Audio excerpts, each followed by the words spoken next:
Nous l'attendons souvent dans des situations désespérées, mais savons-nous réellement ce qu'est un miracle? On appelle miracle un événement qui transforme une réalité vers un état souhaité, mais humainement impossible à obtenir. Il est inexplicable par les connaissances du moment où il se produit.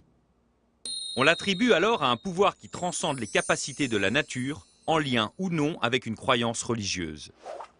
Dans le Nouveau Testament, les récits de miracles sont presque tous mis au compte de Jésus.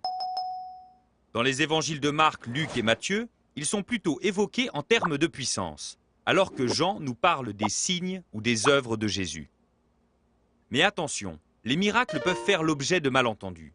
Une parole doit donc nécessairement les accompagner. L'exemple type est celui du paralytique.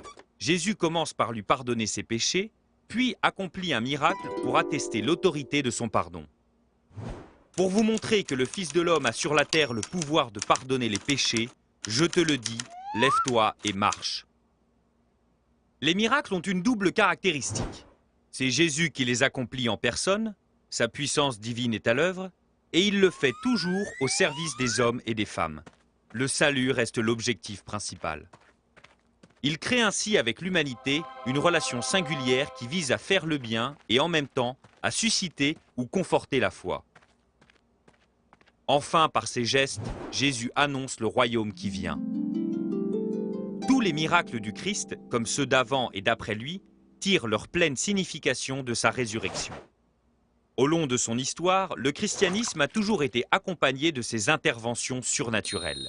Elles sont souvent obtenues en priant des saints, non qu'ils en soient les auteurs, mais étant déjà réunis au Christ ressuscité, ils ont le pouvoir d'intercéder pour nous.